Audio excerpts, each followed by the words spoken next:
Graças a Deus, irmãos. Bom dia. Amém. Bom dia. Amém. Quero compartilhar com os irmãos a palavra, né? Em Romanos, capítulo 1, a partir do 18 ao 20.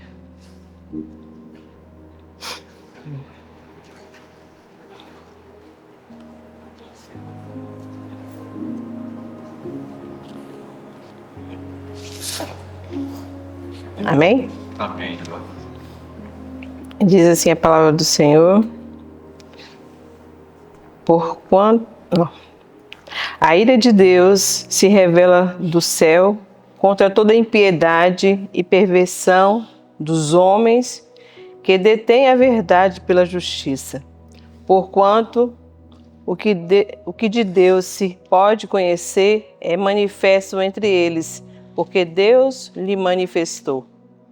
Porque os atributos invisíveis de Deus, assim o seu eterno poder, como também a sua própria divindade, claramente se reconhece desde o princípio do mundo, sendo percebido por meio das coisas que foram criadas.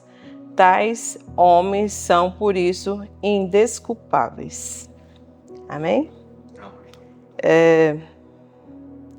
Esse texto mexeu muito comigo sempre que eu leio, eu acho que é muito relevante.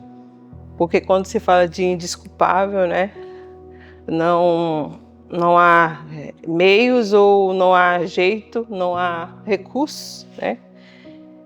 E a gente vê aqui nesse texto que Paulo escreveu aos Romanos, traz aqui para um alerta, né, em Roma. Porém, desde o princípio dos tempos, né, os homens, eles rejeitaram o conhecimento de Deus. E assim também recusam a dar a adoração verdadeira. Rejeitar a verdade de Deus, portanto, tem trazido muitas consequências. E a gente vê isso como a resistência, né, daquilo que é a verdade, né? Porque a briga não é de Deus contra o diabo, né? A briga é a verdade contra a mentira. E quantas mentiras elas têm ganhado proporção no mundo e têm ganhado corpo, e as pessoas têm se deixado levar por aquelas coisas por falta de profundidade, ou até mesmo conhecendo sobre Deus, ainda preferem seguir a isso, né? Aí eu coloquei aqui 3 coisas, né, que são resultados, são consequências terríveis, né? A primeira coisa que é a que me chamou mais atenção, que é a culpa do absoluto, né? Quando fala assim, os homens são indesculpáveis diante de Deus por haver desconhecido desde que ele claramente se manifestou por meio das coisas que ele criou. Então Deus, ele se faz conhecido para nós, até toda a natureza, toda a criação dele revela quem ele é, que revela o Deus que é. Qualquer pessoa que já viu ou ouviu, de algum modo sentiu e experimentou a criação de Deus, tem o que precisa para saber que Deus existe, né? De alguma maneira, não dá para você falar assim, não sei como, não dá para nós falarmos que a gente não experimentou de Deus de alguma maneira. No juízo não haverá quem possa alegar ser ignorante, e ninguém será isento da pena da ira de Deus, porque se tornam indesculpáveis. Essa palavra é muito pesada, indesculpável. A outra coisa é um raciocínio nulo, porque o coração insensato, ao rejeitar a fonte de sabedoria de verdade, e aqui que está. Se a palavra não é verdade, se as escrituras não é verdade, onde está a verdade? Porque pode-se dizer que está aqui ou ali, mas nunca tem, não é conciso, não tem propriedade naquilo que se diz. E pela palavra não, a gente vê desde o princípio a manifestação do Deus Criador, do Eterno, até agora que nós estamos vivendo esse tempo e para o fim também. Temos propriedade naquilo que é falado pela palavra, né? Então, não há invenção, não há maneira de pegar a verdade e substituir por outras coisas, né? A verdade, ela é e ponto final. Você pode falar meias verdades. Não, meias verdades não é verdade. É uma mentira desmascarada, né? Então, as pessoas podem fazerem isso, tentar mudar a verdade de Deus. Hoje, se olharmos para o mundo, a gente vai ver quantas as pessoas pegam até mesmo a própria Bíblia para usar como uma fonte ou um texto e usar aquilo para, eu vou dizer aqui, levantar os seus próprios idealismos. São pensamentos vagos, são sofisma, né? Que a sofisma ela é assim, e usa aquilo como uma verdade para a vida toda, mas não está toda a verdade ali, não está. Então, sempre a pessoa quer substituir a verdade de Deus com aquilo que é corruptível, aquilo que não é eterno. Então, como na ciência, né, que não consegue dar a glória a Deus, às vezes reconhecendo as mesmas coisas que está escrita pela palavra, ainda às vezes assim não dá a glória a Deus, né? Eles preferem muito mais em nome da ciência, em nome da evolução, mas não a Deus. E por quê? Porque eles mudaram a verdade de Deus, né? Eles mudaram para coisas que são corruptíveis. Na imagem, aqui fala assim, né? Na imagem não são gloriosas na própria criação, em semelhança da imagem do homem corruptível, bem como aves, quadrúpedes e répteis, né? Que está aí no mesmo texto, no versículo 23. Então, aceitam-se mais coisas até ridículas, né? Se você for olhar por são um Deus que é Deus entre aspas, né? Que eles consideram como um Deus, né? Que é corruptível, né? Que baseia-se nas coisas que foram criadas, ou na natureza própria, né? A teoria da evolução, por exemplo, tenta remover Deus completamente da criação para alegar que a criação, em essência, se criou. Ou seja, foi tudo criado do nada, né? Os homens se dizem sábios, mas as suas decisões, as suas ações declaram expressamente que há apenas futilidade e tolice em seus corações. Romanos 1, do 21 ao 23. A terceira coisa, nesse mesmo texto que fala que lá, quando a gente vai lendo, né, esse texto fala essa frase também que me pega muitas vezes, que é quando Deus fala assim, Deus o entregou. Deus o entregou a um sentimento perverso. Quando Deus deixa aí. Essa é uma frase que me gera muito temor, porque às vezes as pessoas podem pensar assim, tá dando certo. Eu tô aqui vivo ainda, porque às vezes a pessoa pode se guiar assim, porque o salário do pecado é a morte, e cravar isso como se fosse morte física, porque não deu certo, ou porque não foi... Não, às vezes está vivo ainda, mas já tá morto-vivo, né, vou dizer assim. Então, por quê? Porque Deus entregou um sentimento perverso, e as práticas que ela vai fazendo, cometendo, parece que está tudo bem, parece que está tudo correndo bem, né? Por muitos, a consequência mais assustadora quando os homens rejeitam a Deus é que Ele concede que estes homens continuem vivendo num estado de desonra total, que é o resultado de não ter Deus nas suas vidas. E a gente pode olhar para um cenário de hoje e ver isso. A gente vê, e às vezes a gente pode até cogitar no nosso coração, Senhor, por que esse daqui prospera, né? Por que esse não está indo, parece que está tudo bem, mas nós temos um dia, né? E isso a gente tem que levar sempre conosco. Haverá um dia que nós vamos comparecer perante o Senhor. Haveremos de comparecer. A gente pode estar olhando para fora, mas também nós precisamos olhar bem para dentro de nós mesmos. Bem, porque aquilo que a palavra nos deixou aqui é para que seja guia para as nossas vidas, porque a gente pode estar medindo a verdade que as pessoas colocam, mas e coisas que nós mesmos colocamos como verdades para as nossas próprias vidas. E aí a gente precisa saber se aquilo que a gente tem como verdade se está sendo guiado pela própria palavra, para a gente não estar substituindo Deus por qualquer coisa.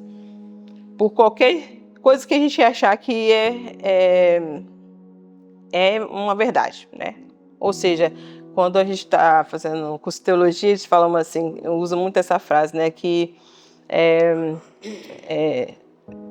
esse contexto é pretexto para a heresia. Ou seja, se você pega uma frase e não olhar o contexto daquele tópico que foi falado na palavra, a gente pode inventar ali um mandamento, uma doutrina e colocar aquilo e levantar a igreja daquela doutrina que a pessoa criou. Então, pode ser um pretexto para heresia, sim, porque você só vai ler o literal e o contexto daquela história,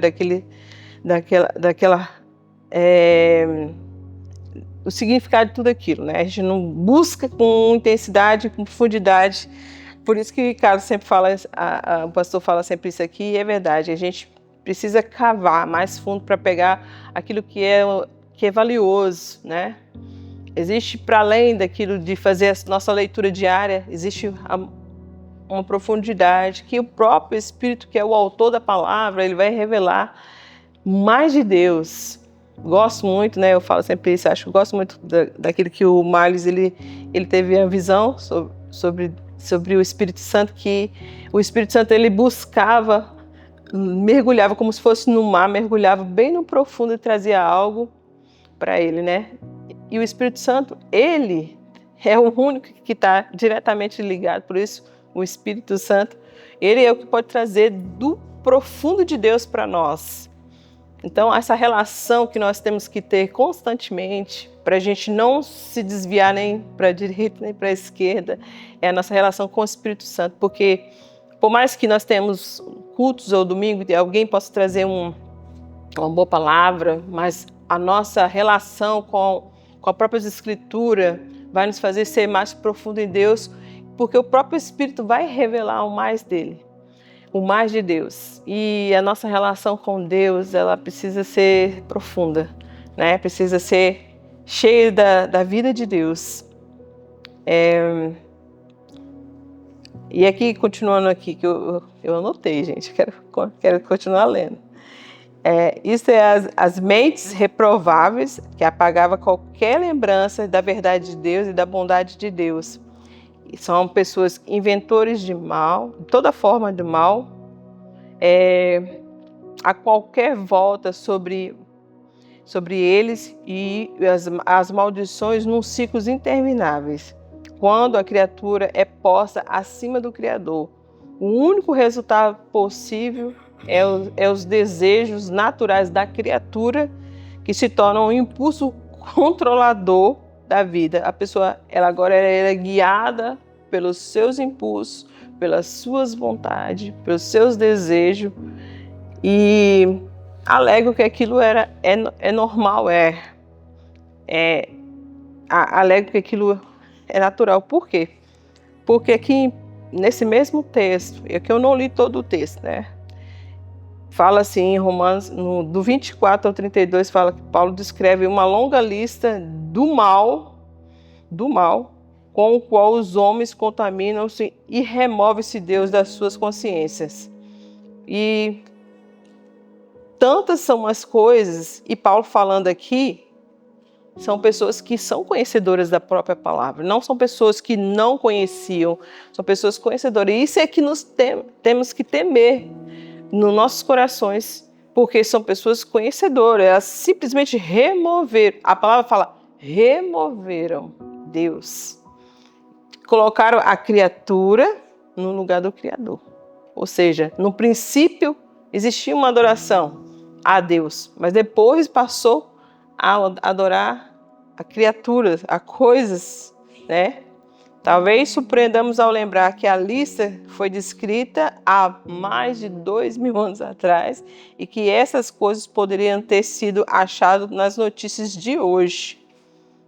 Na verdade, essas condições existem desde o início dos tempos. Primeiro, o pecado no Jardim do Éden, quando Adão e Eva decidiram eles mesmos serem sábios mais do que Deus, comendo do fruto, Gênesis 3.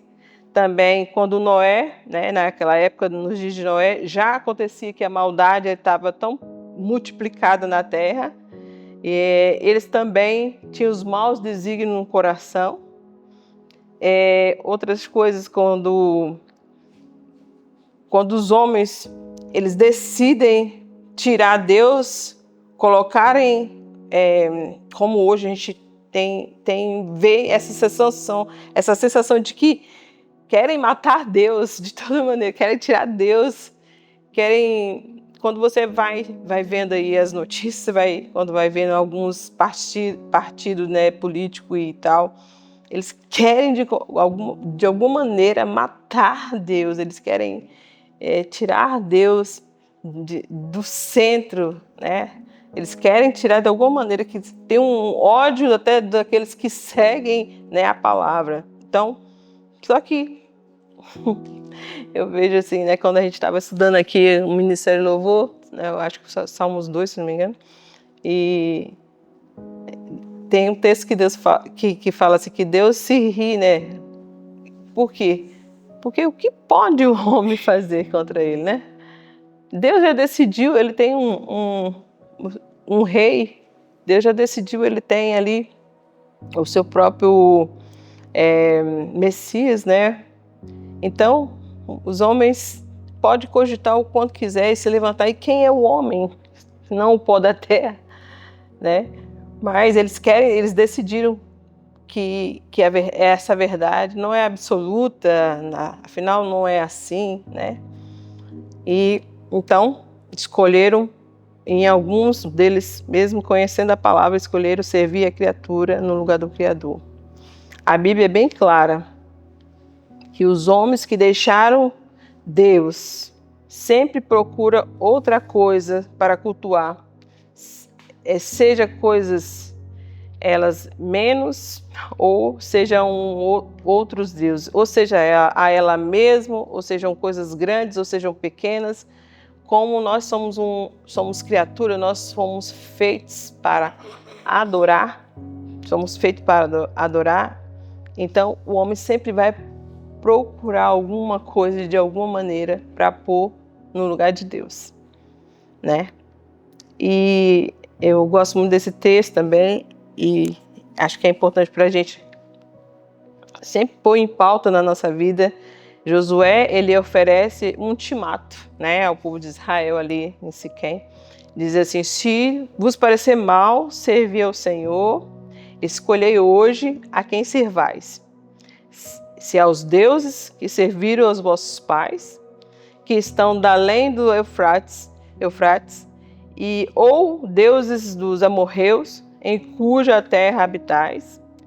Aí ele declara, porém eu e minha casa serviremos ao Senhor. Josué 24:15.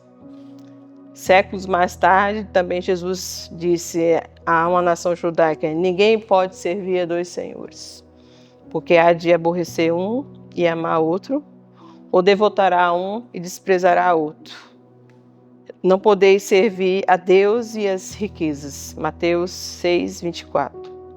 E o apóstolo Paulo disse também aos discípulos em Roma: não sabeis daqueles que vos ofereceis como servos para a obediência, desse mesmo a quem obedeçais sois servos, seja do pecado para a morte ou da obediência para a justiça.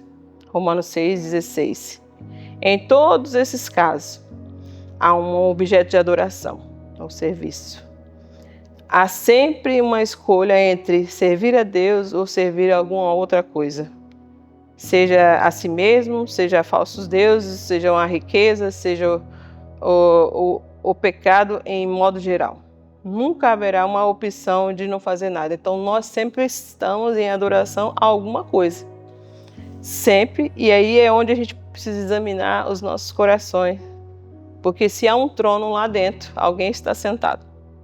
Ou é eu, ou é alguma coisa que nós colocamos como objeto de adoração, ou é o próprio Senhor, né?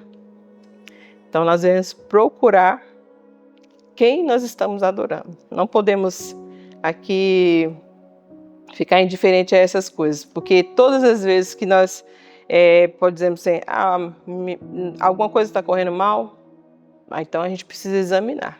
Acho que a ceia é um ponto muito alto da gente fazer esse exame. Mas, na verdade, a gente devia fazer a ceia de cada dia, né? Todos os dias fazer uma ceia com eu, Senhor. Uma ceia de cada dia. Para quê? Para que qualquer desvio do caminho de Deus, não importa se pareça mínimo possível, se um passo em direção à idolatria. É um passo em um abandono a Deus. Então, eu quero deixar essa palavra aqui para cada um de nós, porque os dias são maus e precisamos estar, né, atentos e conscientes. E tanto são as mentiras, tanto são os enganos, tanto são as verdades que se levantam ou melhor, falam, né, em verdades. E a gente precisa estar bem centrado, bem firmado. Acho que uma coisa que é importante é convicção de quem Deus é em nós e quem somos em Deus. Para a gente não sair dos seus propósitos, examinar tudo aquilo que vem diante de nós e apanhar só aquilo que realmente é de verdade, que é aquilo que está vinculado com a palavra. Que está vinculado. E mais do que isso, nós temos um Deus que não nos deixa enganado. Que se temos dúvida, né, porque nem talvez todos os temas não estão descritos na Bíblia, mas a gente tem um Deus que nos responde, é um Deus que não é um Deus de mistério, é um Deus de resposta. Então a gente tem um Deus que pode falar diretamente às nossas questões, às nossas dúvidas. Então a melhor coisa é que se levantam situações, até no meio chamado religioso ou cristão, coisas que parecem, né, um dedinho ali estranho, pergunte a Deus, né? E o meu conselho é que nós não deixamos de adorar aquele que é único e o nosso Criador, o nosso verdadeiro Senhor. Haverá um dia que nós iremos comparecer perante o Senhor. E a frase top para mim é: serva boa e fiel. Servo bom e fiel. Foste fiel no pouco, no muito te colocarei. Ou entra para o gozo, né, do teu Senhor. Então essa é a filha amada, filha querida, saber que nós somos mesmo aquele filho que está agradando ao Senhor e verdadeiramente servindo Ele. Amém? Quero orar por todos nós, né? Por aqueles que estão ouvindo. Pai querido, em nome de Jesus, eis aqui a Tua palavra e ela é verdade suficiente para as nossas vidas, meu Deus. Que nós possamos tão somente nos apegar todos os dias, como o próprio salmista fala, né? Meditar de dia e de noite, para que nós possamos ter caminho trilhado, Senhor, por Ti, que seja lâmpada para os nossos pés e luz para o nosso caminho, Pai. Não nos deixe, Senhor, confundido nem com a nossa visão obscurecida, Pai. Que possamos ter todos os dias os nossos olhos abertos, fitados no Senhor. que é autor e consumador da nossa fé. Sustenta-nos, ó Deus, neste dia. Nos dê, Senhor, sabedoria, Pai, discernimento. Nos dê, Senhor, prudência. Coloca, Senhor, em nossa boca, Senhor, um guarda, Pai, para falarmos somente aquilo que diz respeito, Pai, à Tua palavra, aquilo que diz respeito do Senhor, aquilo que é verdade, aquilo que é justiça, aquilo que é santidade, Pai. Daquilo que, Senhor, nós não venhamos envergonhar o Teu coração, Pai. Em nome de Jesus, leva-nos para os nossos trabalhos, nossos afazeres neste dia, e que sejamos prósperos e bem-sucedidos naquilo que nós empreendermos, ó Deus. Abençoa-nos, ó Deus, e fique conosco, Pai. Em nome de Jesus, essa é a minha oração. Amém. Deus abençoe.